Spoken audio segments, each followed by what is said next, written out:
Hello students, welcome back. आज की class में हम क्लास 11th की अकाउंट्स का चैप्टर 19 करेंगे, जिसका नाम है adjustments in preparation of financial statements. इसे हम फाइनल अकाउंट्स विद एडजस्टमेंट्स के नाम से भी जानते हैं। जैसे हमने लास्ट टॉपिक किया था फाइनेंशियल स्टेटमेंट्स, जिसमें हम ट्रेडिंग अकाउंट, P&L अकाउंट और बैलेंस शीट बनाते थे। इसमें भी सेम हमें वही तीन चीजें बनानी है। बस करना क्या है कि इसमें हमें एडजस्टमेंट्स गिवन होंगी। लास्ट चैप्टर में भी एक एडजस्टमेंट हमने करी थी क्लोजिंग स्टॉक की, इसमें कुछ एक्स्ट्रा एडजस्टमेंट्स होंगी, हमें वो भी सॉल्व करनी होगी। तो आइए देखते हैं एडजस्टमेंट्स कैसे सॉल्व होती है। सबसे पहली एडजस्टमेंट होती है क्लोजिंग स्टॉक। इसे हम कैसे ट्रीट करते हैं? ट्रेडिंग अकाउंट की क्रेडिट साइड पे आता है ये, और बैलेंस शीट की एसेट साइड पे आता है। सेकंड है आउटस्टैंडिंग एक्सपेंसेस। आउटस्टैंडिंग एक्सपेंसेस क्या होते हैं? Expenses which are due but not yet paid. आपको एक चीज तो पता है कि ये क्या होती है? लायबिलिटी होती है, तो इसलिए बैलेंस शीट की लायबिलिटी साइड पे आएगा। अब यहां पर हम एक जनरल बात कर रहे हैं कि ये आउटस्टैंडिंग एक्सपेंस है। अब ये कौन सा एक्सपेंस है हमें नहीं पता। ये अगर एक्सपेंस ट्रेडिंग से रिलेटेड हुआ तो ट्रेडिंग अकाउंट की डेबिट साइड पे आएगा, P&L अकाउंट से रिलेटेड हुआ तो P&L अकाउंट की डेबिट साइड पे आएगा। और क्या करेंगे? उस पर्टिकुलर अकाउंट की डेबिट साइड में जिस साइड पे हम ये लिखेंगे, जिस भी एसेट की बात हो रही होगी, जिस भी एक्सपेंस की बात हो रही होगी, उसमें हम इसे ऐड कर देंगे। फॉर एग्जाम्पल, अगर है आउटस्टैंडिंग वेजेस, तो वेजेस हमें पता कहां आता है? ट्रेडिंग अकाउंट की डेबिट साइड पे आता है। तो ट्रेडिंग अकाउंट की डेबिट साइड पर लिखेंगे वेजेस प्लस आउटस्टैंडिंग वेजेस। इसी तरीके से अगर आ जाता है आउटस्टैंडिंग रेंट, तो हमें पता रेंट कहां पर आता है? P&L अकाउंट की डेबिट साइड पे आता है। तो हम P&L अकाउंट की डेबिट साइड पे लिखेंगे to rent plus outstanding rent. ठीक है जी। तो यानी कि ट्रेडिंग या फिर P&L अकाउंट जो इसकी नेचर है, उसकी डेबिट साइड पे add to the concerned expense. और सेकंड ट्रीटमेंट क्या है? बैलेंस शीट की लायबिलिटी साइड। आपको मैंने बता रहा हूं, पहले भी एक बार डिस्कस किया था लास्ट चैप्टर में, कि एडजस्टमेंट जो होती है वो दो जगह तो आएगी ही आएगी। एट टाइम्स कुछ एडजस्टमेंट्स होती है जो तीन जगह भी जाती है, लेकिन दो जगह तो जाएगी ही जाएगी। तो दो इफेक्ट हमने करने हैं याद से। थर्ड पॉइंट है प्रीपेड एक्सपेंस। प्रीपेड एक्सपेंस क्या होता है? Expense which is paid in advance but it is not due. अभी ड्यू भी नहीं हुआ था वो खर्चा और हमने पहले ही पे कर दिया। अगेन खर्चा है तो या तो ट्रेडिंग अकाउंट की डेबिट साइड पे आएगा या P&L अकाउंट की डेबिट साइड पे आएगा। और क्योंकि ये प्रीपेड है, इसलिए डिडक्ट हो जाएगा कंसर्न्ड एक्सपेंस में से। और सेकंड, ये क्या होता है? एसेट होता है, तो बैलेंस शीट की एसेट साइड पे जाएगा। तो इसलिए प्रीपेड एक्सपेंस की ट्रीटमेंट क्या होगी? ट्रेडिंग या फिर P&L अकाउंट जिसको ये बिलोंग करता है, उसकी डेबिट साइड पे deduct from the concerned expense. और सेकंड, बैलेंस शीट की एसेट साइड पे लिख दिया जाएगा। Fourth, accrued income. Accrued income क्या होती है? Income which is due but not yet received. वो इनकम जो ड्यू होगी, हमें मिली नहीं है। आपको पता है इनकम कहां आती है? क्रेडिट साइड पे आती है। अब यहां पर यूजुअली ट्रेडिंग अकाउंट वाला नहीं होती, क्योंकि सेल्स कभी आउटस्टैंडिंग नहीं होती। तो ये P&L अकाउंट की क्रेडिट साइड पे ऐड करेंगे कंसर्न इनकम में, और बैलेंस शीट की एसेट साइड पे लिखा जाएगा इसे। Fifth, pre received income. Income जो हमें मिल पहले ही गई है, अभी हमने वो काम भी नहीं करा, तो ये हमारे लिए लायबिलिटी है, तो बैलेंस शीट की लायबिलिटी साइड पे आएगी। सेकंड ट्रीटमेंट क्या होगी? कि है तो इनकम, तो P&L अकाउंट की क्रेडिट साइड पे तो जाएगी जाएगी। बस प्री रिसीव्ड और प्रीपेड हमेशा क्या होती है? डिडक्ट होती है, और आउटस्टैंडिंग और अक्रूड हमेशा ऐड होता है। बस ये रूल ध्यान रखिएगा। Sixth point, depreciation. डेप्रिसिएशन में क्या होगा जी?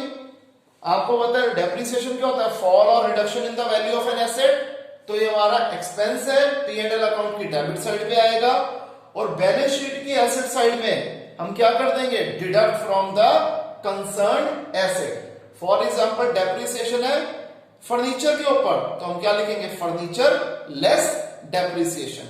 ये कहां की ट्रीटमेंट है? बैलेंस शीट की एसेट साइड की। और सेकंड ट्रीटमेंट कहां लिखेंगे? P&L अकाउंट की डेबिट साइड पे। नेक्स्ट पॉइंट, इनफैक्ट ये 7, 8, 9, 10 चार पॉइंट्स मैंने कंबाइन करके लिख दिए हैं। ये चार पॉइंट्स कौन से हैं? Bad debt, further bad debt, provision for bad and doubtful debts और provision for discount on debtors. अगर ये चार में से कोई भी एक पॉइंट आता है तो हम कैसे करते हैं इसकी treatment? P and L account की डेबिट साइड में लिख देंगे और बैलेंस शीट की एसेट साइड में डिडक्ट कर देंगे डेटर्स में से। प्लस मैंने यहां लिख दिया कॉम्प्रिहेंसिव ट्रीटमेंट कि अगर इन चार में से 2, 3 या चारों ही पॉइंट्स आ गए तो उसे फाइनल अकाउंट्स में कैसे दिखाया जाता है? हम पी एंड एल अकाउंट में लिखते हैं टू बैड डेट, इसमें ऐड हो जाएगा फर्दर बैड डेट, ऐड हो जाएगा provision for bad and doubtful dates जो एडजस्टमेंट वाला पार्ट होगा, और ऐड होगा provision for discount on debtors. इसमें से जोन जोन से पॉइंट आपको क्वेश्चन में गिवन होंगे वो लिख दीजिएगा। और क्रेडिट साइड पे क्या आएगा? By provision for doubtful debts. अब बच्चे कंफ्यूज हो जाते हैं कि ये भी provision for bad and doubtful dates है, ये भी provision for bad and doubtful dates है। फर्क ये होता है कि यहां पर जो आएगा डेबिट साइड पे वो एडजस्टमेंट वाला पार्ट आएगा और क्रेडिट साइड पे वो पार्ट आएगा जो आपको ऑलरेडी क्वेश्चन के ट्रायल बैलेंस में गिवन होगा। बैलेंस शीट में इसकी ट्रीटमेंट कैसे करते हैं? हम सबसे पहले लिखते हैं डेटर्स, इसमें से हम बैड डेट या फिर फर्दर बैड डेट जो एक चीज एडजस्टमेंट की फॉर्म में होगी वो माइनस कर देंगे। जो माइनस करके आंसर आएगा उसके ऊपर प्रोविजन फॉर डाउटफुल डेट्स लगेगा। अब माइनस करके जो आंसर आया उसके ऊपर provision for discount on debtors लगेगा। और ये जो फिगर्स माइनस करने के बाद आएंगी वही हम यहां पर लिखेंगे। क्लियर? इसे कॉपी कीजिए।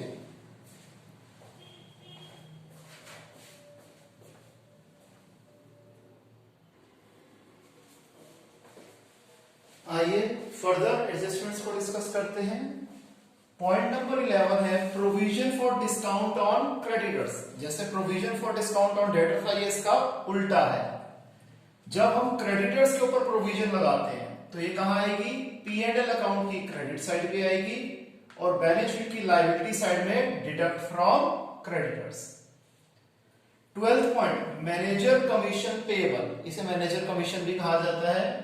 इसकी ट्रीटमेंट क्या होती है कि ये पी एंड एल अकाउंट की डेबिट साइड पे आएगा और बैलेंस शीट की लायबिलिटी साइड पे आएगा।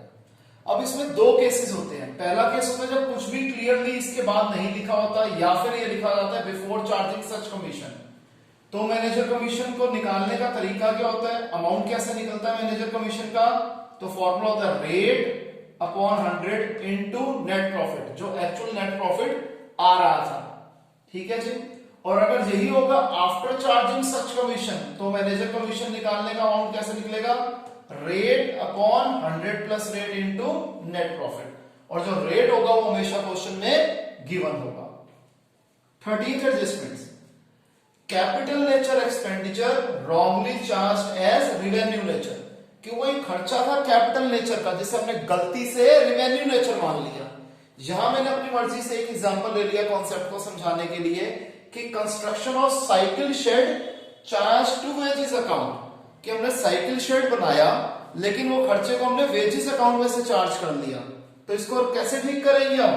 कि ट्रेडिंग अकाउंट की डेबिट साइड में वेजेस में से डिडक्ट कर देंगे और बैलेंस शीट की एसेट साइड में बिल्डिंग में ऐड कर देंगे। 14th point goods destroyed by fire और थेफ्ट, कुछ भी, इसे हम अबनॉर्मल लॉस ऑफ स्टॉक भी कहते हैं।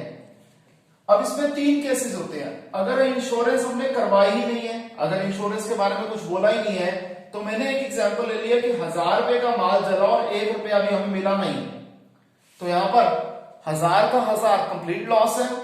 तो सबसे पहली ट्रीटमेंट क्या होगी? ट्रेडिंग अकाउंट की क्रेडिट साइड पे लिख देंगे बाय लॉस बाय फायर और थेफ्ट, जो केस होगा 1000 रुपीज, और पी एंड एल अकाउंट की डेबिट साइड पे लिख देंगे टू लॉस बाय फायर और थेफ्ट ₹1000।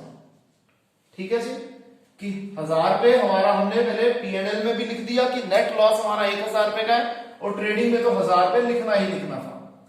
सेकंड केस, जब हमें पार्शियल क्लेम मिल जाता है, हमारे गुड्स जले थे 1000 रुपए के और हमें 700 रुपए इंश्योरेंस कंपनी से मिल गया, तो ट्रेडिंग अकाउंट में तो क्रेडिट साइड पे हमेशा जो जितने का सामान जलता है हम पूरा वही लिखते हैं।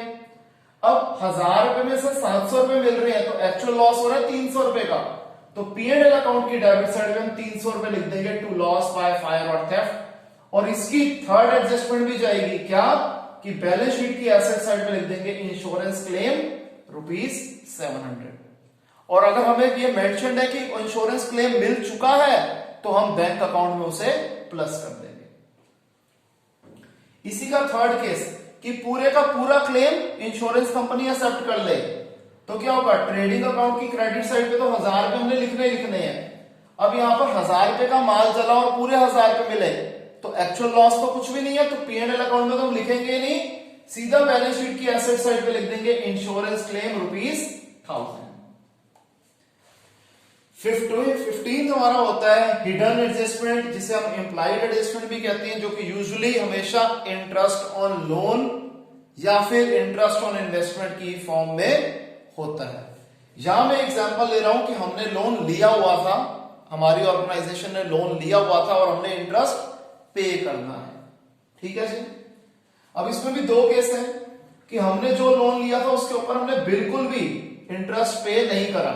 For example interest on loan बनता था 1000 रुपए और हमने 1 रुपया भी पे नहीं करा, तो पी एंड एल अकाउंट की डेबिट साइड में लिख देंगे to outstanding interest on loan ₹1000, और बैलेंस शीट की लायबिलिटी साइड पे हम क्या कर देंगे, 1000 रुपए को ऐड कर देंगे उस पर्टिकुलर लोन में, ठीक है जी।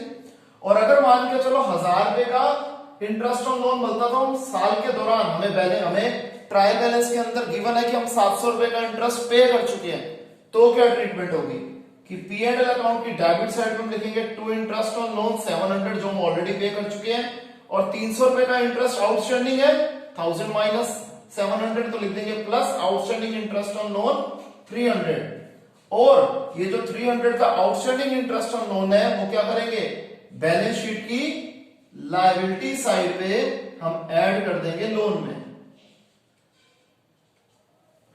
कितने, ₹300। क्लियर है, इसे कॉपी कीजिए, फिर आगे फर्दर एडजस्टमेंट्स को डिस्कस करते हैं।